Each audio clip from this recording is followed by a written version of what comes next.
There is a quiet kind of pain nobody warns you about. It doesn't arrive with chaos or drama. It arrives slowly, almost politely. One day you look around and realize that people who once felt like home now feel familiar but distant, not because anything went wrong, not because of a fight, but because something inside you changed. And the hardest part is this: you didn't leave them behind on purpose. You just kept growing. Outgrowing people doesn't feel like winning. It feels like betrayal, even when no one says it out loud, because growth is supposed to be celebrated, right? That's what everyone tells you. Level up, move forward, become more. But no one talks about the guilt that comes with becoming someone new while others stay the same. At first, it's subtle. You notice conversations feel repetitive. The jokes don't land the way they used to. The dreams you talk about are met with silence or polite nods or quick subject changes. You start editing yourself, shrinking your thoughts, downplaying your progress, not because you're arrogant, but because you don't want to make anyone uncomfortable. And that's where the guilt begins, because a part of you wonders, am I changing too much? Am I becoming someone they can't recognize anymore? Am I leaving people behind just by moving forward? Here's the truth. Most people never say out loud. Outgrowing others doesn't mean you think you're better than them. It means you're no longer the same version of yourself that fit comfortably into the old dynamic. And dynamics don't break loudly, they fade. You used to bond over the same struggles, the same fears, the same frustrations, but now you're solving problems they're still stuck inside. You're asking questions they're avoiding. You're choosing discomfort in a way they're not ready for. And suddenly you feel like the odd one out, even though you're the one who changed. So you start feeling responsible. Responsible for the distance, responsible for the silence, responsible for the shift. But growth doesn't ask for permission, it just happens, and still the guilt stays. Because when you grow, you don't just gain clarity, you gain awareness. You become aware of patterns you once tolerated. You notice emotional loops you once laughed off. You see behaviors you once normalized and can no longer ignore. And that awareness creates separation, not physically at first, but emotionally. You're still in the same room, but you're no longer in the same place. And the worst part, you miss them. You miss who they were to you. You miss who you were with them. You miss the version of yourself that didn't overthink every interaction, that didn't feel guilty for dreaming bigger, that didn't feel like growth came with loss. Because here's the uncomfortable truth. Growth always costs something. Sometimes it costs comfort. Sometimes it costs certainty, and sometimes it costs people. But society romanticizes growth. It shows the highlight reel, the success, the confidence, the glow up. It rarely shows the quiet nights where you wonder if you've become too different to belong anywhere. You start asking questions like, why do I feel lonely even when I'm doing better? Why do I feel guilty for wanting more? Why does success sometimes feel heavier than failure? And the answer isn't that you're ungrateful. It's that growth separates before it unites. When you outgrow others, you enter a strange, emotional space.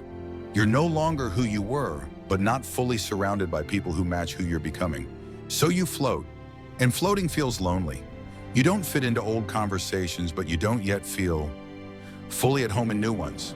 And because you're empathetic, because you care, because you remember where you came from, you feel guilty for the distance, even when it wasn't intentional.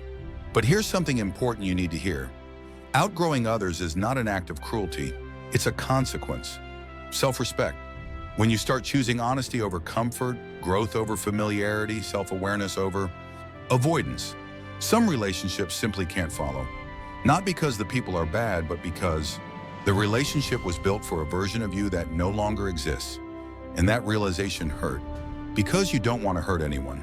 You didn't wake up one day and decide to leave. You just stopped abandoning yourself. And that changed everything. There's a reason this guilt feels so heavy. It's because humans are wired for belonging. For most of history, being cast out meant danger.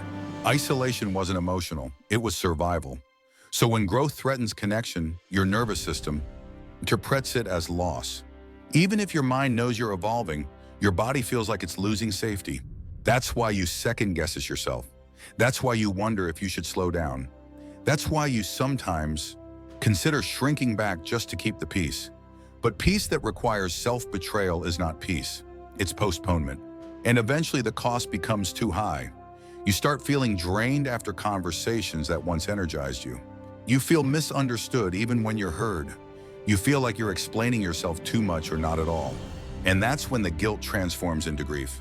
Because you're not just losing people. You're grieving shared futures that will never happen.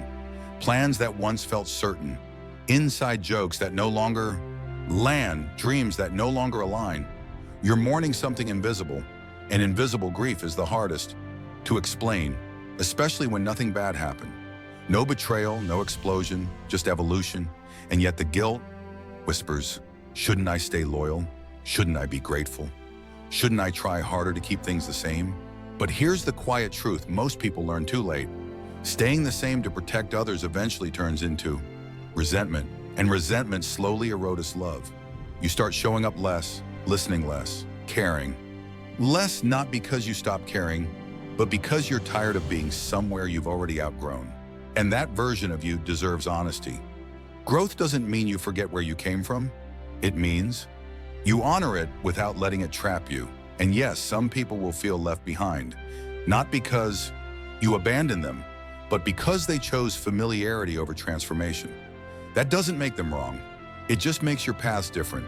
The guilt you feel isn't a sign you're doing something wrong. It's a sign you're human. It means you care deeply. It means you're emotionally aware. It means you didn't discard people casually. But caring doesn't mean staying stuck. And here's something rarely talked about. Sometimes people don't miss you. They miss access to the version of you that made them comfortable. The version that didn't challenge them. The version that didn't change the dynamic. The version that stayed predictable. And when that version disappears, it creates discomfort. But discomfort isn't harm, it's an invitation. Some will rise to meet it, some won't. And that's not your responsibility to control. The guilt of outgrowing others often comes from a false belief that your growth invalidates theirs. But growth isn't a competition. Your evolution doesn't erase anyone's worth. It simply reveals alignment, or the lack of it. And alignment matters more than history, because history alone cannot sustain connection. Only shared direction can. You can love people deeply and still accept that they cannot walk where you're going. You can honor memories without forcing a future that no longer fits. And you can feel guilt without letting it decide your life. Because if you shrink to keep others comfortable, you don't save the relationship.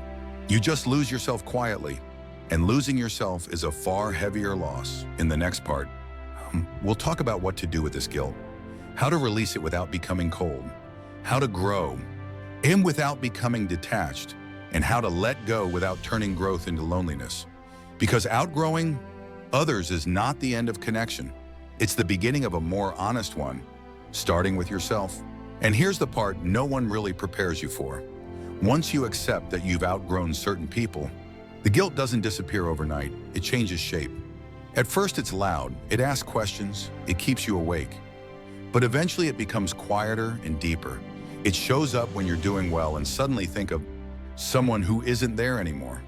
It shows up when you laugh at something new and realize the old group wouldn't understand why it matters to you now.